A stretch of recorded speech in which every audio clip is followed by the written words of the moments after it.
You ever stop and wonder what we're doing here? Sometimes we get into a habit, um, but and we stop thinking about what we are doing. Might say it this way: what are we trying to accomplish as Christians in our lives and in our gatherings? Hundreds of thousands of churches in the United States are gathering today, having church. They are singing songs, they're listening to sermons, they are praying, they are giving to humanitarian and evangelistic efforts, they're having potlucks, they're partaking of communion, they're having committee meetings and kids programs. But what exactly are we trying to accomplish? This is clearly not a business here. It's not a social organization, but we are a living entity commissioned by Jesus for a particular purpose. The mission can maybe most succinctly be described in Matthew 28, where Jesus says, "Go therefore and make disciples of all the nations." Make Jesus followers all over the place with all different kinds of people. This is a broad task, but it is a focused task at the same time. Here is how sometimes we describe it here. Our desire is to make followers of Jesus, make disciples. We do this by helping people thrive in their relationship with God. So we want to see people who don't have a relationship with God to come into a rich and vibrant relationship with God. We help each other share in community. We bring people into the life of the church. And then we help people go out and be a restorative blessing in the world. We equip for ministry. So this great commission of making Jesus followers involves introducing people to Jesus, incorporating into his family, encouraging each other along in our walk with the Lord, and helping each other and preparing each other to go and share the gospel in their world, in their spheres. When we concentrate our efforts on doing this, as individuals and as a church, then we are doing what we were made for. We are on mission. We're doing what God intends of us. But as we come to this passage today in the book of Joshua, it becomes clear that we don't only need to do God's mission, we need to do God's mission God's way. He has some parameters, some rules of engaging in his mission. And the book of Joshua records a brief but important phase in God's big plan. The mission at that time was to bring God's people into the land that God had promised to Abraham's offspring, and that involved displacing people that were there. Our mission is rather different than that, isn't it? Our mission is to go and make disciples of all the people, sharing the love of Jesus with people who have yet to hear. The mission in this phase, so to speak, is rather different, but God's the same. And we can learn some things in Joshua chapter 6 that are timeless principles. Wherever you are in God's great big plan, God's principles for engaging in his mission. So I invite you to turn to Joshua chapter 6. If you didn't bring a Bible, there's some Bibles scattered around in the backs of the seats, and this is on page 181 in those Bibles. Some timeless principles about engaging in God's mission, God's way.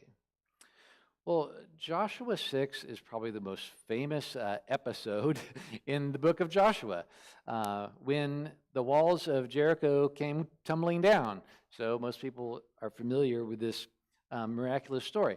But let me just briefly catch us up to the context here of what's going on in the book. We started with with the people of Israel after they'd wandered a very long time in the wilderness. They end up on the east side of the Jordan River, just outside the land of promise. And then we read in chapter 2, God sends or prompts Joshua to send these spies in to check out the land, particularly Jericho. They meet Rahab, who runs a house of prostitution, but she has faith in their God, and they make a covenant with her and promise to rescue her when they come into the land, etc. And then the next few chapters describe this process of internal preparation for the mission ahead, where God calls his people to consecrate themselves. The things they'd kind of neglected for the last generation, he calls them to reinitiate those things. And this section also includes the miraculous crossing of the Jordan River. And so when we get to chapter 6, the people of Israel are now on the west side of the river. In front of them is the great big walled city of Jericho, and behind them is the flooded over Jordan River, so there's no turning back. And this is where our passage starts. Verse 1 says, "Now Jericho, it was shut up inside and outside because of the people of Israel. Nobody went out and nobody came in." So perhaps the most famous thing about Jericho is that it was well fortified. Right? They know from archaeology that it had a huge double wall. And a typical strategy in those days for taking a fortified city was to lay siege. This could take months. It was horrible. They would encamp around a fortified city, building ramps and just waiting to, cutting off supplies until either the people were starved out or they breached the wall, and it could last a really long time. Later in history, this very thing happened to Israel. But the long siege was not God's strategy. God's strategy was rather unique here. And his strategy, though unconventional, I think dramatizes for us how he intends for us to engage in the mission that we have been given by Jesus now. The rules for engaging in the Great Commission. Well, this chapter is a little long for us to read the entire thing this morning, but I definitely encourage you to go home and read the whole thing, Joshua 6. But to summarize it, here's what's in the chapter. First, God talks to Joshua and tells him what to do, and he tells Joshua what God's going to do. And then a big chunk of the chapter is Joshua relaying those exact same things to the people, although it appears that he didn't tell the people the whole thing all at once. He kind of, left them in suspense each day. And then the rest of the chapter is describing the people actually doing the things that God told them to do, and the things that God said would happen actually happen. So by reading God's words to Joshua in the beginning of the chapter, we can kind of see what the whole rest of the chapter is about. So let me read God's words to Joshua starting in verse 2. "And the Lord said to Joshua, 'See, I have given Jericho into your hand with its king and its mighty men of valor. You shall march around the city, all the men of war going around the city once.'" Okay, many of you have heard this story maybe since you were a child, and so you just kind of see it coming. Yeah, they're going to march around the city a bunch of times, and the walls are going to fall down. But just imagine Joshua getting the plan the first time.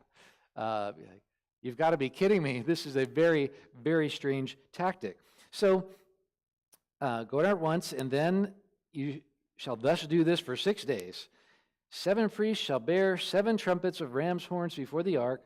On the 7th day you shall march around the city 7 times, and the priests shall blow the trumpets. And when they make a long blast with the ram's horn, when you hear the sound of the trumpet, then all the people shall shout with a great shout, and the wall of the city, it'll fall down flat. And the people shall go up everyone straight in front of him. So that is God's explanation of what to do and what's going to happen. And then Joshua relayed it to the people, and then the people actually did this. But for our purposes today, I would like us to focus in on a few what I think are timeless principles about being about God's work, some rules of engagement for his mission. And the first of those we see right off the bat is to engage his mission from victory, not for victory. Going back to verse 2, the Lord said to Joshua, "See, I have given Jericho into your hand with its king and mighty men of valor." I have given. Grammatically, it's showing us that God already. It's a done deal with God. He's going to do this. So certain that he speaks of it as having already done it. This is what's going to happen, Joshua. I'm giving it to you. I have given it to you. Interesting, in the New Testament, we have similar language from Jesus with a very different mission, with the Great Commission of making Jesus followers all over the world. Where in John 16:33, Jesus had just been warning his followers that it's going to be some tough times, but then he says, "But take heart, I've overcome the world." It's a done deal. Jesus gave his followers this daunting task, take the gospel to the ends of the earth, and he assured them that it will, in fact, be actualized. This is what will happen. So the thing is, we typically just see the little slice of life that's happening right in front of us. This is what Israel saw. Israel saw that little slice of life that looked like impossible walls in front of them and an uncrossable river behind them. This is like my reality right now. This is what I see. And God says, "No, I've already given this to you."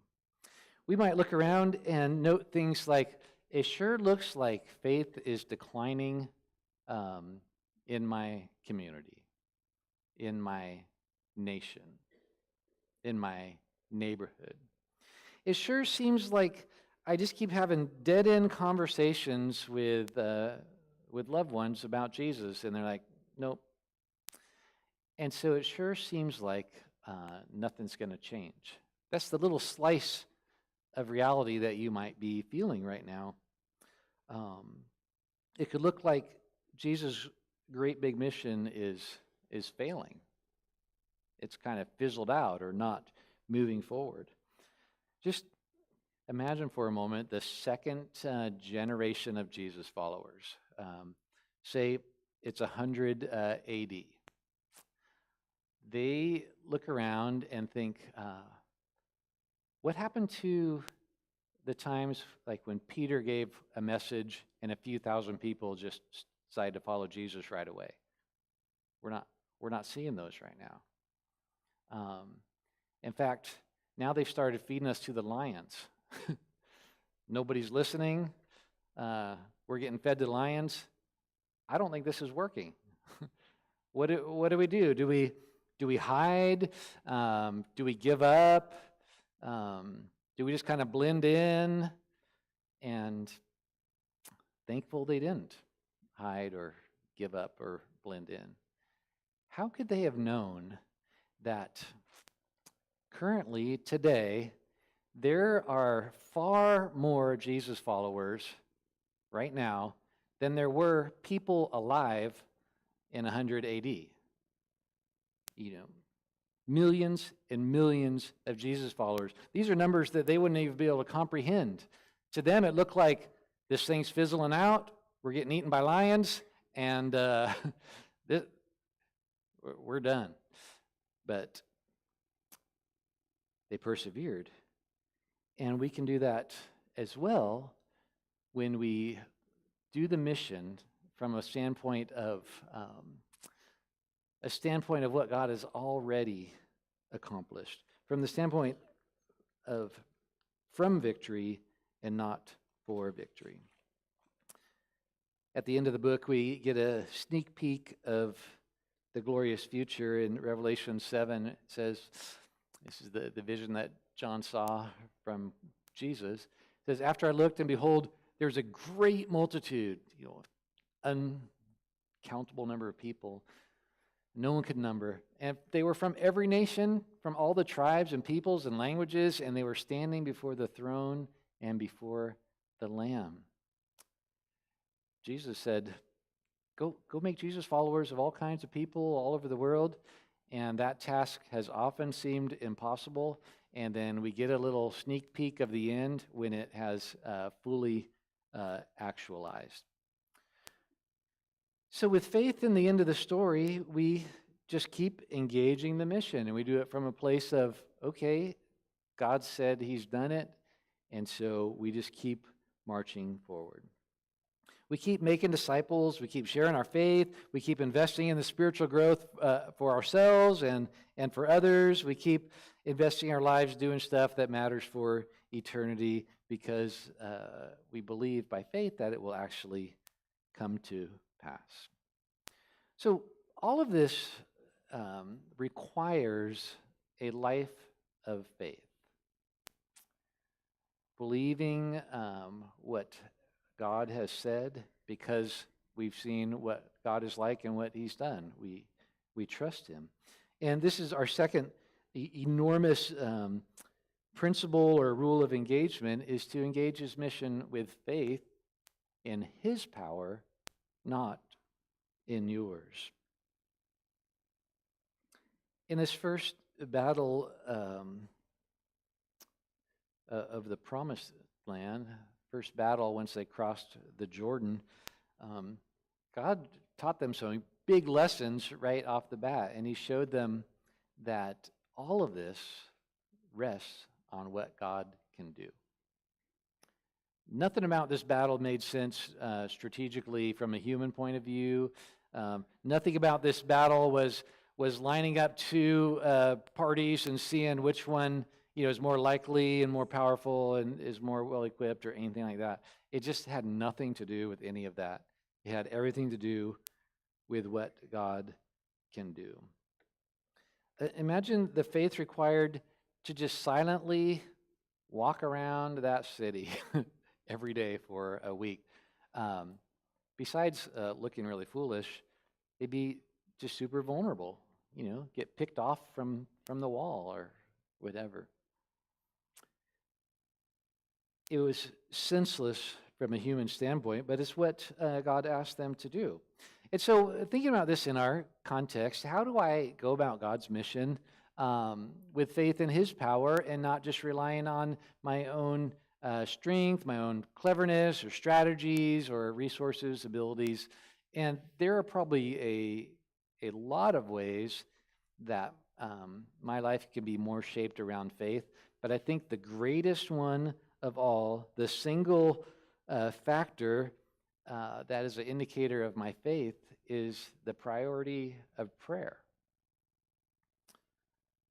Because if I'm leaning on my own efforts to make this happen, to convince my neighbor, or to have a great defense, or to have some kind of outreach event that nobody could turn out, whatever it is, as long as I'm thinking about that it relies on me, then prayer will feel like kind of a waste of time.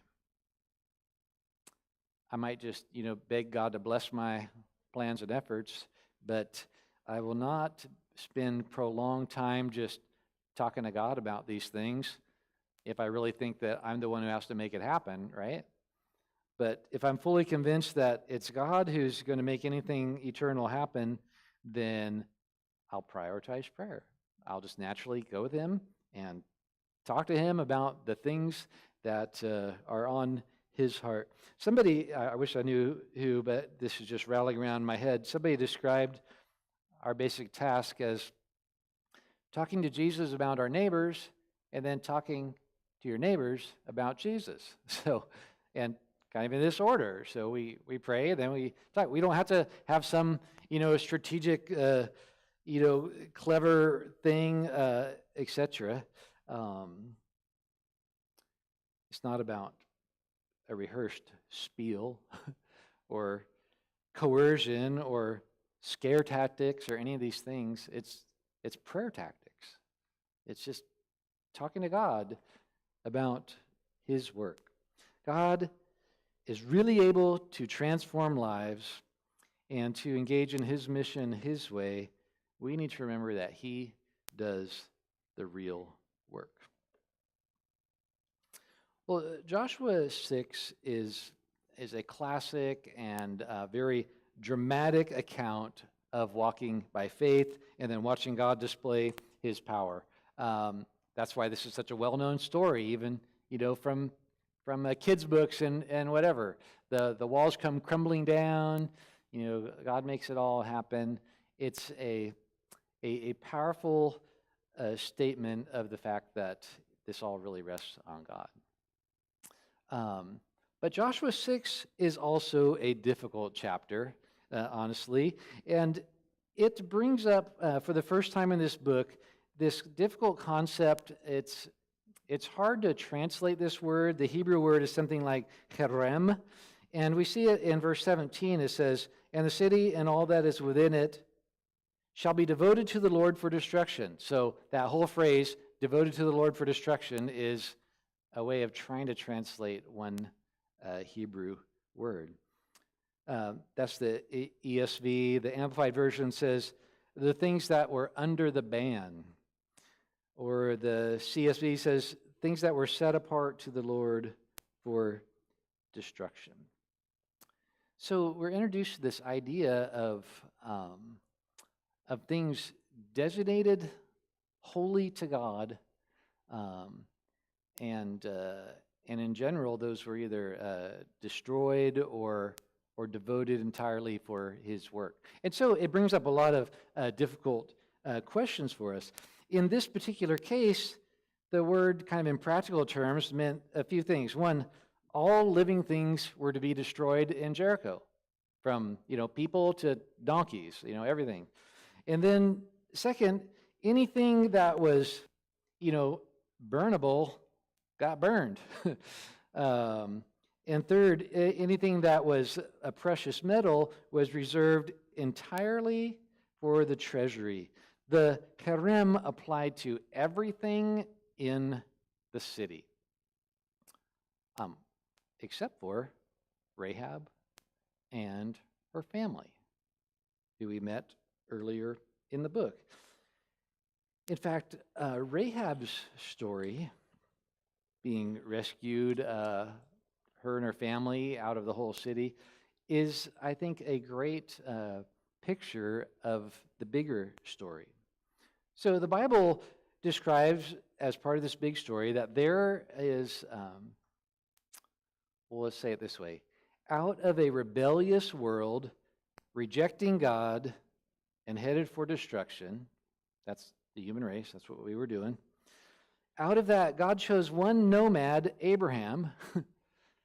He drew out his faith, He delivered him and his family, and incorporated him into His mission. That's a key part of the storyline of the Bible. Here in Joshua, we see that a parallel. Out of a rebellious city who had rejected God and was headed for destruction, God chose one woman, Rahab. He drew out her faith, delivered her and her family, and incorporated her into His mission. The problem for us often is we just kind of ask the wrong questions. I tend to ask the wrong questions. I ask questions like, was Canaan really bad enough to deserve being totally wiped out? Well, we learned from the Bible and from other archaeological sources that they were pretty bad. Child sacrifice, ritual incest, and bestiality, just super disturbing stuff. But But who's to say, you just take people and grade them all on a scale? Like, where do you draw the lines of what's too bad and what's not? It's kind of the wrong question. Or we might flip-flop and say, what was so special about Abraham's offspring that they got the land in the book of Joshua?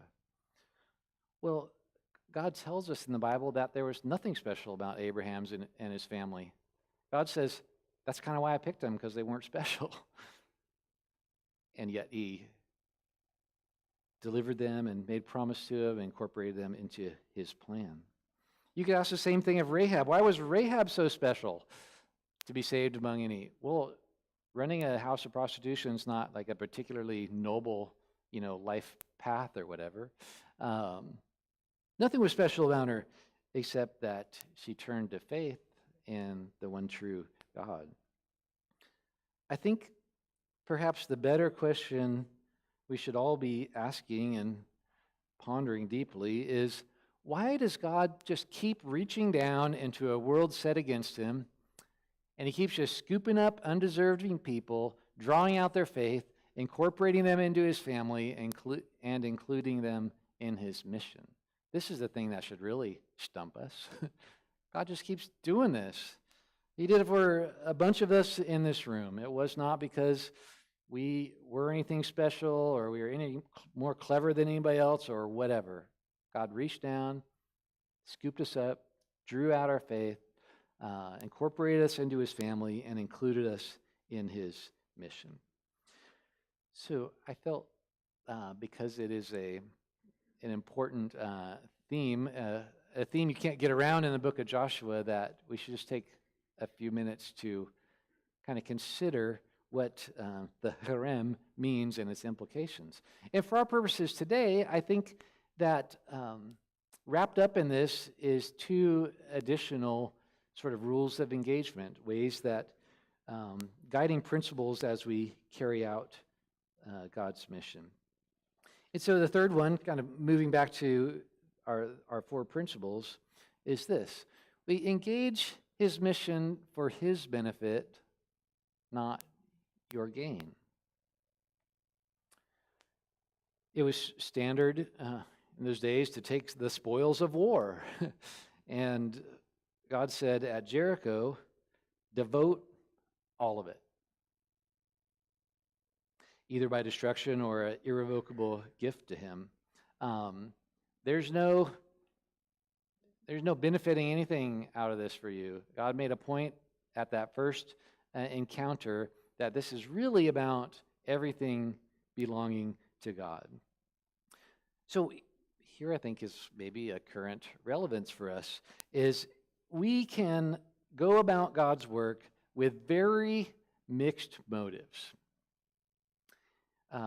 We can try to do the things of the Lord, and yet we are driven by self-serving motives.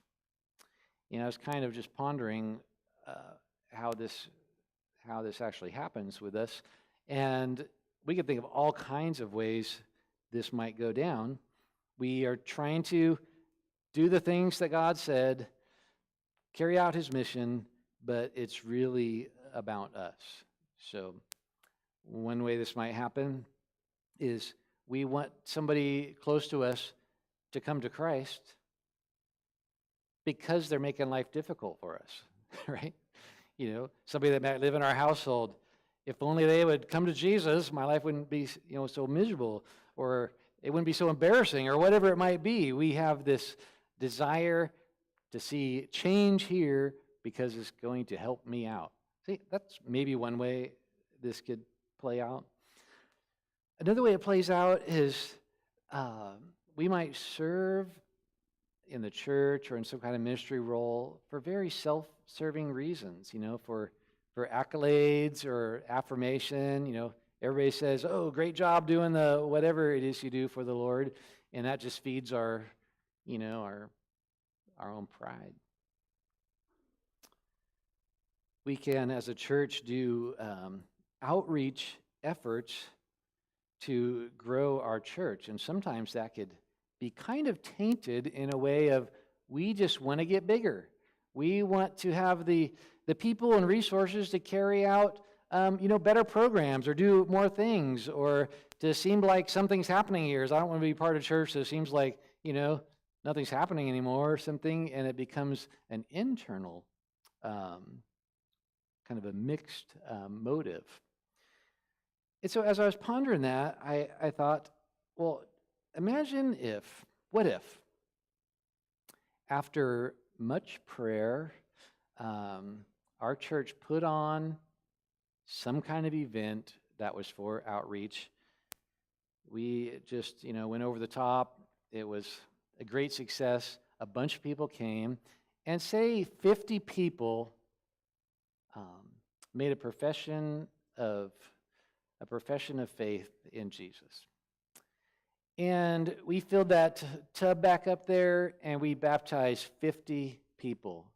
Would that be awesome or what? It would be super awesome. Imagine within 2 months, all of those 50 people found a church home at another church in town. So I have to ask myself, how would that feel? And how I feel about that might be an indication of who I'm doing this for, right?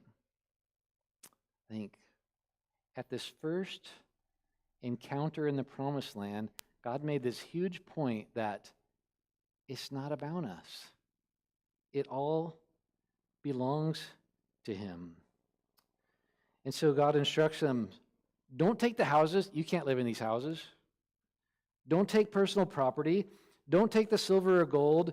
And don't pick out wives from there, was also part of the command. That was common in ancient battles. And God gave them some rationale for not taking wives from the people of Jericho.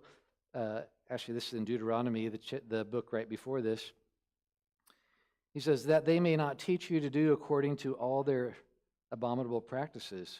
Remember, they were doing some very terrible things that they've done for their gods, and so you start sinning against the Lord your God. And I think this brings us to something that's very relevant for us in a final principle as we go about God's Great Commission. That is to engage His mission by consecration, not compromise. This idea of consecration, where I'm just all in for God, whatever you want, God, regardless of the cost or consequences, I'm just all yours. That idea is very much a value in the New Testament and in the mission of making disciples. So we see this idea in a variety of places, but one is in the beginning of Romans 12. You might be familiar with these, where it says, I appeal to you, therefore, brothers, because of God's mercy, present your bodies as a living sacrifice, holy and acceptable to God, which is your spiritual worship. And don't be conformed to this world, but be transformed by the renewal of your mind. So you see these two pieces of consecration. I'm all in. I'm yours, God. Do whatever. And in contrast to compromise, is still critical to the mission. So we are tasked with loving people. We want to love people. We have a lifelong goal to get better and better at loving people, while not loving the values and systems of the world that we live in. Every culture is this mix of beautiful things and not so beautiful things, right? This isn't about, one culture being better. The cultures that we come from and we live in, there's a mix of beautiful things and ugly things and blind spots. But a common thread that runs through every culture in the world, and it pops up in every society, are these three things that are mentioned in 1 John. For all that's in the world, this is the stuff that just pops up everywhere, is the desires of the flesh, the desires of the eyes, and the pride of life. That's not from the Father. That's from the world. So we keep learning to love well, to love people sacrificially, to love them purely, honestly, with actions and words, while not loving the things of the world. And these are the things he's describing. The desires of the flesh, that's just generally speaking, is being ruled by our bodies. So my body craves something, and a philosophy of the world is, well, you got to just do it. That could be in, eating or sexuality or just living for comfort in spite of, the moral consequences and all these things. So that's what that's about, the desires of the flesh. Desires of the eyes seems to be something about seeing life through a material lens rather than a spiritual lens. So that's how the world generally works. They take God out of the equation and then try to figure it all out, right? It's tempting for us to adopt that. And then the pride of life is taking pride in what one has, whether it's, your wealth, your status, your accomplishments, and just getting puffed up and comparing yourself with other people. I'm better in this way or that way. This is the cultural air that we breathe. This is in, conversations at the coffee house. It's in ads and film and social media, etc. It continually just tugs us to adopt these values. And Paul says in Romans 12, offer yourself as an offering to the Lord, and don't conform to these things. These are ruinous to our own souls, and they are ruinous to God's mission. So we don't try to carry out the Great Commission by just joining them, right? Adopting those tactics. So we engage his mission by consecration and not by compromise. So as a follower of Jesus, if that's how you see yourself, if you've placed your trust in Jesus and you've devoted your life to following him, our mission is to make disciples, is to tell other people about him, to help each other grow more in alignment with him, to just spend our lives doing that. But we must go about it his way in these things, especially just focusing in on a life of faith in his power, not our own. And evaluating our motives, making sure they're not mixed as we go about his work, and this idea of total consecration and not being conformed. I just want to close with a couple of brief questions. And I think we all just need to take routine times to come before the Lord and evaluate, am I all in? Am I all in for what God has for my life? Am I all in the Great Commission? Am I spending my best thoughts and efforts to do what matters for eternity? And if so, the follow-up question is, am I doing God's mission God's way, with faith and with consecration, and not with mixed motives and personal pride and for my own benefit? So, it's a pretty rich chapter. It's pretty exciting to think about the kinds of things God has done and can do. And it's a challenging chapter because it calls us to be all about God's mission and also all about it in his way. So I think probably the takeaway for a lot of us is to rethink your strategy.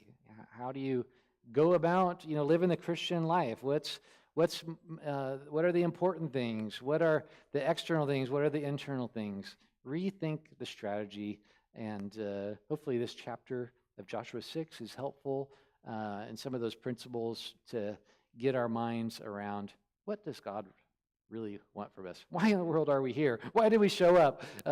When we go out of here, what are we supposed to do? And hopefully this will help us in these ways. So I invite you now, kind of put your stuff away as we prepare to take communion, and let me pray for us as